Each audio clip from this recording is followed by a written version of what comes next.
নতুন করে মাথাচাড়া দিয়ে উঠছে করোনা, ক্রমেই বাড়ছে সংক্রমণ। হাসপাতাল ও ডায়াগনস্টিক সেন্টারগুলোতে বাড়ছে করোনা পরীক্ষার জন্য আসা রোগীর ভিড়।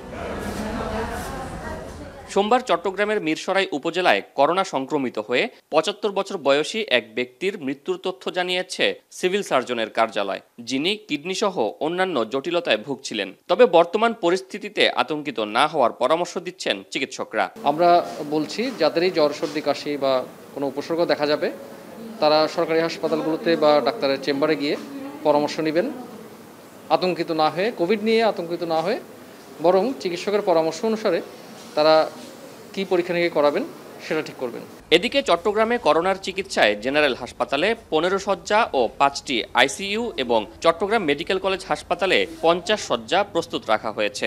এছাড়াও চট্টগ্রাম সিটি কর্পোরেশনের মেমন হাসপাতালকেও ব্যবহার করা হবে প্রয়োজন অনুযায়ী। প্রতিনিয়ত বসছি আমরা সেন্ট্রালে আমাদের ডিজি হেলথের মাধ্যমে তারা প্রকুরমেন্টের ব্যবস্থা নিচ্ছে এবং যেখানে আমাদের সেই জন্য ডেইলি চাহিদা কোথায় কীরকম আছে এগুলি তারা চাহিদা দিয়ে সেন্ট্রালকে আমরা অবৈধ করছি, সেইভাবে তারা যাতে এবং সেইভাবে তাদের উদ্যোগ নিচ্ছে।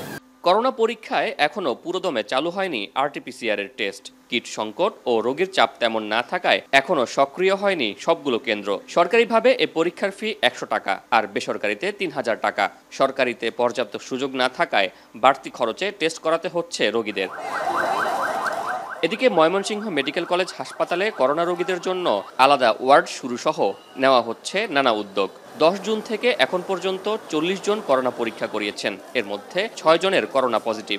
এবারে করোনার যাতে এই ভোগান্তি না হয়, চিকিৎসা সুন্দরভাবে হয় সেদিকে যদি হাসপাতাল কর্তৃপক্ষ দৃষ্টি আকর্ষণ করে। গত বছরের লক্ষণটা আপডেট পরিবর্তন হয়ে আসতেছে, সেটা আমাদের সকলকে সচেতন হতে হবে।